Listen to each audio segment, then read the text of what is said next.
এই চট্টগ্রামটা সমস্ত দিক থেকে খুব ইম্পর্টেন্ট। চট্টগ্রাম যদি ভারতে চলে আসে, সাংবাদিকতাকে যেন নতুন করে চেনাচ্ছেন রিপাবলিক বাংলার ময়ূখ রঞ্জন ঘোষ।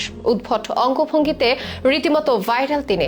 একবার তিনি এখানে তো আরেকবার ওখানে, ছুটছেন স্টেজের এক প্রান্ত থেকে অন্য প্রান্তে, এমনকি কথা বলছেন হাত নেড়ে নেড়ে। তার সংবাদের বিষয়বস্তু বেশ ব্যতিক্রম ও বিতর্কিত। অনেকদিন ধরেই তিনি আলোচনায়, বলতে গেলে সমালোচনায়। এটা কি সাংবাদিকতা নাকি নাটকীয়তা, প্রশ্ন অনেকের। এমনকি মলম বিক্রেতা ট্যাগও দিয়ে বসেছেন অনেকে। মিলেছে জোকার উপমাও।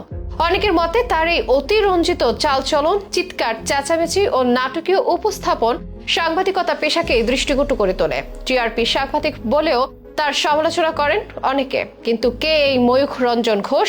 কেন তিনি সবার চেয়ে আলাদা? তার অঙ্গভঙ্গি কি সংবাদ উপস্থাপনায় নতুন ধারা নাকি বিরক্তিকর প্রবণতা?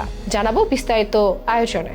নানা পেশার মধ্যে সাংবাদিকতাও অন্যতম, যা একটা সম্মানজনক পেশা। কারণ সাংবাদিকদের মাধ্যমেই আমরা দেশ বিদেশের সব তথ্যচিত্র জানতে পারি। বলা হয় সাংবাদিকদের হতে হয় সব কাজের কাজে, অর্থাৎ কোনো বিষয়ে মৌলিক জ্ঞান থাকা সাংবাদিকদের জন্য অতি জরুরি। একই সাথে সে জ্ঞানকে ভালোভাবে উপস্থাপন করাটাও জরুরি। স্মার্ট ও সুন্দর উপস্থাপনার মাধ্যমে অনেক সাংবাদিকই দর্শকের কাছে প্রিয় হয়ে ওঠেন। তবে এমন এক সাংবাদিক আছেন যিনি কোনো নিয়ম নীতি মানেন না, কারো প্রিয় অপ্রিয় হরও যেন ধার ধারেন না। তিনি সবার চেয়ে আলাদা। তার সংবাদের বিষয়বস্তু হোক, সংবাদ উপস্থাপনের ধরন, সবটাই বাকিদের চেয়ে আলাদা। সাংবাদিকতায় যেন নতুন রূপে তিনি পরিচয় করিয়ে দিচ্ছেন সবার কাছে। এতে প্রশংসার চেয়ে অবশ্য সমালোচনায় জুটেছে বেশি। হয়ে উঠেছেন বিতর্কিত এক সাংবাদিক। তিনি ভারতীয় বাংলা চ্যানেল রিপাবলিক বাংলার ময়ূখ রঞ্জন ঘোষ। জানা গেছে তিনি এই চ্যানেলের সিনিয়র এডিটর ও হেড অফ ইনপুট হিসেবে কর্মরত রয়েছেন। এর আগে তিনি এবিপি আনন্দ, টাইমস নাও ও নিউজ বাংলা 18-এ কাজ করেছেন বলেও জানা গেছে। তাকে আলোচনা এনেছে মূলত বাংলাদেশ প্রসঙ্গ। বাংলাদেশের রাজনীতি নিয়ে তার নিজস্ব স্টাইলে সংবাদ প্রকাশ করে তিনি চোখে পড়েছেন এদেশের সামাজিক মাধ্যম ব্যবহারকারীদের। তার সংবাদ প্রকাশের ধরন ও লাভ ছাপ অবশ্য